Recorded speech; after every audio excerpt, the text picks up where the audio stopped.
Lord, patuloy na sa oras na ito, dalayan ko po, Lord God, by the power of your mighty Spirit, O God, in the name of Jesus Christ. Samahan niyo po kami.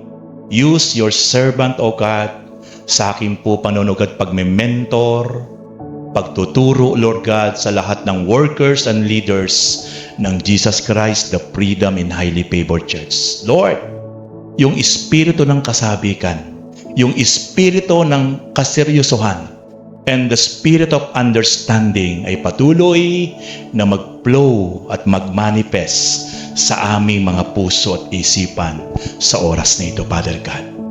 Lord, use your servant, O God, with anointing, with knowledge and wisdom comes from you by the power of the Holy Spirit. Ito po ang aking dalangin, Father God, in the name of Jesus Christ.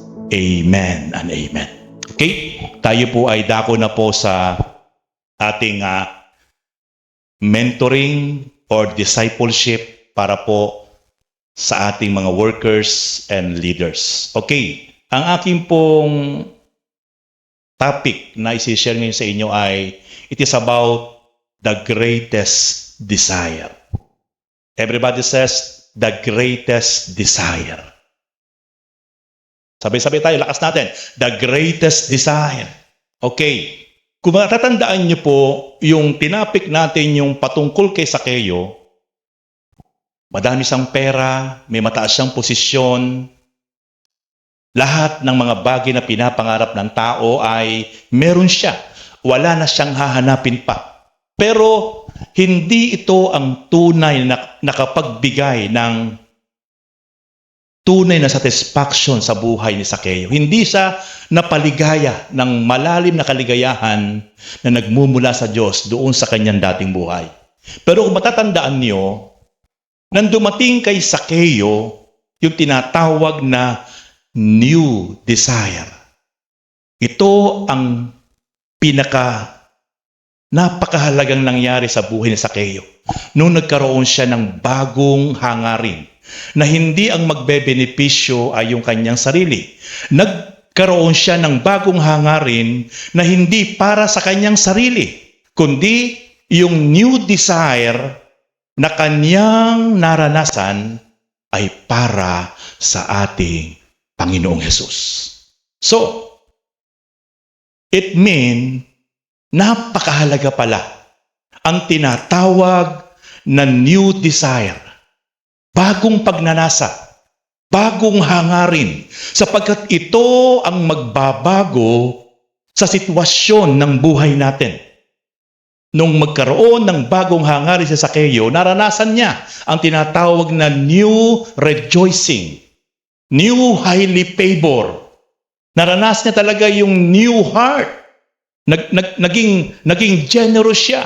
Dati po ay gusto niya lagi ay talagang papasok ng papasok. Pero nung siya po ay magkaroon ng bagong hangarin, naging generous po siya. At higit sa lahat, naranasan niya ang tinatawag na assurance of salvation. Ang Panginoon Jesus po ang nagsabi nun. Kaya makikita po natin, nang dahil lang po sa isang tinatawag na panibagong hangarin sa buhay ni Sakeo, ang laki ng naging epekto nito sa buhay ni Sakeo. Kaya sa oras na ito, ang aking isi-share ngayon sa inyo ay the greatest desire. Ang pinakadakilang hangarin. Napakahalaga na malaman po natin kung ano ba talaga ang pinakadakila, pinakamahalaga na dapat nating maging hangarin as a workers and leaders ng ating Panginoon. Handa na ba kayo mga kapatid? Okay, tingnan po natin si Pablo na naging manggagawa at lingkod ng Diyos. Tingnan po natin yung kanyang personal desire nung siya po ay maborn again. Nung siya po ay magkaroon ng tinatawag na right understanding, right knowing, right belief sa Panginoon, na bago po, dati nung wala pa siyang tamang relasyon, ang hangarin niya ipaglaban ng kanyang relihiyon. Ang hangarin niya, yung mga taong ginagamit ng Panginoon para ipangaral ang salita ng Diyos dahil naboborn again, ang hangarin niya, hulihin niya ito, ibilanggo. Yun yung dati niyang hangarin. Nung siya po ay hindi pa nagkakaroon ng tamang relasyon sa Panginoon. Pero nung nagkaroon na po siya ng tamang relasyon sa Panginoon, naka-encounter niya ang Panginoon. At tinawag siya ng Panginoon bilang isang apostol na enlighten siya spiritual. Nabuksan ng isip at damdamin niya. Ito po ang naging bagong hangarin ni Pablo. Okay, basahin po natin ang Filipos chapter 1 verse 20 to 21. Sabi po ni Pablo, ang aking pinakananais at inaasahan ay huwag akong magkulang sa aking tungkulin, kundi magkaroon ako ng lakas ng loob sa lahat ng panahon upang sa mabuhay o sa mamatay, mabigyan ko ng karangalan si Kristo. Last verse, verse 21. Sapagkat para sa akin, si Kristo ang buhay at dahil dito'y pakinabang ang kamatayan. Wow! Makikita po natin, grabe po. Grabe po yung naging new desire ni Pablo. From the book of Philippians chapter 1, verse 20 and 21. Ito po yung that time ay meron na po siyang tamang relasyon sa Panginoon. Katulad po natin ngayon. Nagkaroon tayo ng tamang pananampalataya. Okay. Pero napakaraming tao, ang focus ng hangarin sa buhay ay ang mga bagay na temporal. Hindi po ang mga bagay na eternal mula sa Diyos. Ulitin ko po, napakaraming tao busy, abala. At nakalulungkot, marami din pong mga Kristiyano, mga mananampalataya, even mga workers and leaders na po, at lingkod na po ng Diyos, ay naa-out of focus. Namamali ang mga hangarin. Kaya po, sa oras na ito, patuloy po nating pag-aralan ang tinatawag na the greatest desire in this world sa harap ng Diyos. Okay. Sabi po ng Marcos chapter 8 verse 36, sapagkat ano ba ang mapapala ng isang tao?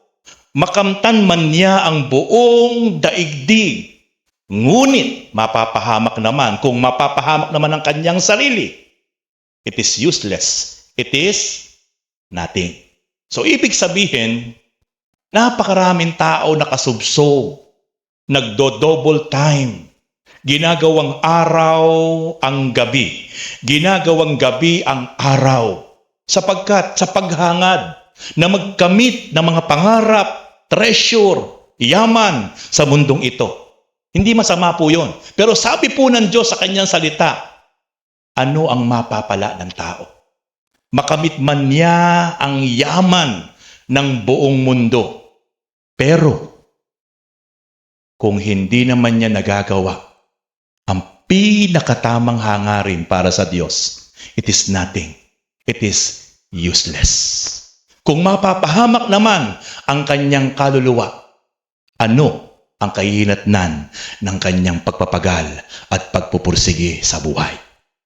Mga kapatid, hindi masama na mangarap, hindi masama na magpakasipag, pero ang masama nang dahil sa gagawin nating sobrang sikasig, sobrang sikap, sobrang sipag sa ating mga pinapangarap, ito rin ang gamitin ng kaaway para mawalan tayo ng panahon sa pagsunod sa kalooban ng Diyos.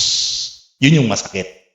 Kaya sa oras na ito ay, ito yung atin ngayon tinatakel. Na talagang napakahalaga na malaman natin yung tinatawag na greatest desire, yung mga hangarin na talagang ayon sa kalooban ng Diyos, hindi ayon sa gusto natin. Kaya ito yung isang great example, walang iba kundi si Pablo. Number 1, ano ba ang naging hangarin ni Pablo? Sabi niya, I shall never fail in my duty. Ito yung kauna-unahan na talagang gusto niya talagang gawin. Na Ayaw niyang magkulang sa pagsunod, sa paglilingkod sa Panginoon. Ayaw na ayaw niyang magkulang. Mga kapatid, as a workers and leaders, I believe ito ang magiging hangarin natin lahat. In this year, 2026, up to following years sa simbahang ito, ayaw nating magkulang sa ating tungkulin para sa Panginoon. Napakagandang hangarin. Alam niyo ba si Pablo, nung sabihin niya ito, nung sulatan niya ang mga kapatid sa Pilipos, nung isinulat niya ang aklat ng Pilipos para ipaalam sa mga kapatid, that time, nasa loob siya ng bilangguan, literal. Napakahirap ng kanyang sitwasyon, nakabilanggo. Kaya kung ikukumpara natin ang sitwasyon natin ngayon sa sitwasyon ni Pablo nung maging hangarin niya ito, napakahirap ng kalagayan ni Pablo. Tayo po napakapalad. Sa ngayon po kasama natin ang ating mga pamilya. Sa ngayon po nakapaghahanap buhay tayo. Nagagawa natin yung ating mga obligasyon sa pamilya, sa buhay, kasabay ng paglilingkod sa Panginoon. Pero si Pablo, walang asawa, walang anak, walang pamilya, nakakulong. Pero grabe, kahit ganon, grabe pa rin ang kanyang hangarin. Ano mas masarap? Nakabilanggo ka o kamukha ng buhay natin ngayon? Di ba mas masarap yung ating sitwasyon ngayon? Kaya lang, sa panahon ng kalayaan natin, bakit madalas ang nangyayari? Nagkukulang ang maraming manggagawa ng Panginoon. Kasi hindi ito ang priority. Kapag libre lang siya, kapag may time lang siya, dapat kahit ikaw ay hindi libre, kahit ikaw ay hectic ang schedule mo, hectic ang iyong ginagawa sa buhay, dapat priority natin maging hangarin. Ayaw nating magkulang sa ating tungkulin para sa Panginoon as a leaders and workers in this ministry. Sabi ni Pablo sa Philippians chapter 1 verse 20b, huwag akong magkulang sa aking tungkulin. Tandaan niyo po yan mga kapatid. Yan ang first greatest desire na maligaya ang Diyos na nakikita niya sa puso, isip at buhay ni Pablo. Okay, second point. I shall be full of courage of all times. Si Pablo, sa lahat ng panahon, gusto niya laging magkaroon ng lakas ng loob. Kasi sa paglilingkod, mga kapatid, ang kalaban natin minsan, yung discouragement. Madi-discourage ka, maraming po pwedeng mangyari sa buhay natin na po pwedeng gamitin ni Satanas para ikaw ay i-discourage, para hindi ka magpatuloy, para manlupaypay ka, para manlumo ka. Even yung katitisuran, yung kapatid mo na kasama mo sa paglilingkod, yung kasama mong kapatid sa church, o even yung pastor mo, gagamitin ng pagkakataon, sasakyan ni Satanas para ikaw ay panghinaan ng loob, manlupaypay, matisod, manghina, at ang makita mo yung mga bagay na negatibo, hindi mo makita yung mga bagay na positibo. Ikaw ay idadapa, patitigilin, pahihintuin, patatalikurin ng kaaway para hindi ka na magpatuloy na maglingkod sa Diyos. Tandaan niyo po yan. Kaya po, as a workers and leaders, makinig po kayo. Dapat hindi na po tayo maninipis, matampuhin, tampuritis. Sabi mo sa katabi mo, kapatid ka mo, kapatid, huwag ka nang tampuhin. Kasi talagang kapag ikaw ay workers and leaders, dapat lagi kang may tibay at tatag ng loob. Kasi hihinto ka, titigil ka. Magkukulang ka sa iyong ginagawang tungkulin para sa Panginoon kapag ang lagi mong tinitingnan ay yung mga negatibong nakikita mo sa loob at labas ng simbahang ito. Kapag ang lagi mong nakikita yung kapatid na katisod-tisod, alam mo, gamitin mong inspirasyon yung mga kapatid na katisod-tisod para lalo kang tumibay at tumatag at lumakas ang loob. Makinig kayo mga kapatid. Kung ako po titingnan ko lang po yung mga kapatid dito po sa San Ildefonso, nakatisod-tisod ang ugali, babalik na lang po ako ng baliwag. Babalik na lang po ako ng baliwag. Ako po ilang taon na po dito sa San Ildefonso, alam ko na po lahat ang kasulok-sulukan na ugalit espiritu ng bawat isang kapatid sa San Ildefonso. Kung yun lang po ang titingnan ko, ako'y uuwi na lang po ng baliwag, doon na lang po ako maglilingkod sapagkat hindi ako tatagal sa mga nakikita kong negatibong pag-uugali, karakter ng mga kapatid sa San Ildefonso. Pero, dahil sa mga nakikita kong negative na attitude, karakter ng mga kapatid sa San Ildefonso, dito ko patuloy na pinatatag at pinatibay ng Panginoon.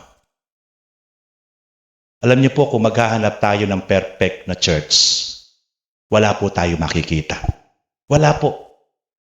Pag may nakita kang katisisuran, pangit, wala tayo makikitang perfect na church. At kung sakali na meron kang makita na perfectong church, walang kapintasan, lahat perfect, hindi po tayo po pwede. Sabihin niyo po kung bakit? Hindi naman tayo perfect. Kasi yung church na yon, for perfect lang. Tapos sasali ka, masisira. Kung doon ka sasali sa isang simbahan na meron ngayong perfect, hindi ka pwedeng sumali doon. Hindi tayo pwedeng sumali doon kasi para lang sa mga perfect yon. Pero wala pong perfect. Marami pong Kristiyano parang palaka. Patalon-talon, patalon-talon. Bakit? Pag merong pong nakitang pangit, nakitang hindi maganda, tatalon. Pag na naman po merong hindi nakitang pangit, nakitang hindi maganda, tatalon. Kaya po hindi na po lumago. Sakang, parang palaka. Kung saan ka nilagay ng Panginoon na simbahan, pumirimi ka. Pumirimi ka. Kung meron ka nakikitang hindi maganda, meron kang kasamang hindi maganda, patuloy mo siyang abutin, unawain, pagministeryuhan, malay mo, ikaw ang gamitin ng Diyos doon sa kapatid na yon para sa isang araw ay mabago ng Panginoon. Kaya kailangan po natin talaga yung lakas ng loob. Patibayan po dito. Pag kayo po ay manggagawa na, leader na po, ipakikita po ng Diyos sa inyo lahat, ang lahat ng pangit, lahat ng negatibo. Meron kang makapakinggan ng mga pangit, pero kailangan mong lagi na magkaroon ng lakas ng loob mula sa Panginoon, hindi mula sa sarili mo. Kasi kung kukuha ka na ng lakas sa sarili mo, bibigay ka, bibitaw ka. Pero kapag ang lakas mo ay mula sa Panginoon, kaya sabi po ni Pablo, Philippians chapter 4, verse 13, I can do all things through Christ who give me strength. Kaya nagagawa ni Pablo ang lahat ng bagay dahil kay Kristo siya humihingi ng lakas. Amen. Praise God. Kaya sabi po dyan sa Philippians chapter 1 verse 20, kundi magkaroon ako ng lakas ng loob sa lahat ng panahon. And then, ikatlo, I shall bring honor to Christ whether I live or die. Sa mabuhay o sa mamatay, sabi ni Pablo, gusto kong mabigyan, madulutan ng karangalan si Kristo na aking Panginoon. Grabe po yung hangarin na yun. Sa mabuhay o sa mamatay, habang nabubuhay siya, ang gusto niya patuloy na mabigyan ng karangalan ang Panginoon. At sa kanyang kamatayan, ang gusto pa rin po niyang kamatayan, mamatay siya na makapagbibigay ng kaluguran at karangalan sa Panginoong Hesukristo. Mga kapatid, kapag ito po ang naging hangarin natin, ititigil natin ang lahat ng mga bagay na hindi po nakapagbibigay ng kaluguran sa Diyos. As a workers and leaders, panahon na mga kapatid, i-check po natin ang ating mga sarili. Lahat ba ng ating ginagawa sa pang-araw-araw ay nabibigyan ba ng karangalan ang Diyos sa ating mga buhay? Grabe po yung hangarin ni Pablo. Whether I live or die, I bring to honor and glory our Lord Jesus Christ. Mga kapatid, panahon na. Simulan na po natin. In this year 2026, yung mga buhay nating ito, habang nabubuhay tayo, gamitin natin ang ating buhay na napaparangalan po natin, nag-glorify po natin sa lahat ng ating ginagawa, iniisip at sinasalita ang Diyos sa ating mga buhay. At kung tayo man ay biglang mamamatay, gaya ni Pablo, ang gusto niyang kamatayan, mag-glorify pa rin ang Panginoon sa kanyang kamatayan. Kaya, check our hearts, our minds. Sa panahong ito, kayo mga pinili ng mga manggagawa at leader ng church na ito, sama-sama po natin itong maging hangarin na patuloy na sa lahat ng ating ginagawa habang tayo nabubuhay, patuloy na dapat ang mag-glorify, hindi tayo, hindi sino man, kundi dapat ang mag-glorify, walang iba kundi ang ating Panginoon Diyos. Sa lahat ng ating iniisip, sinasalita, ginagawa, day after day. At lahat tayo dapat mamamatay in physical death. Lahat tayo'y mamamatay. Dapat ang magiging kamatayan natin ay makapag-iiwan tayo ng legacy.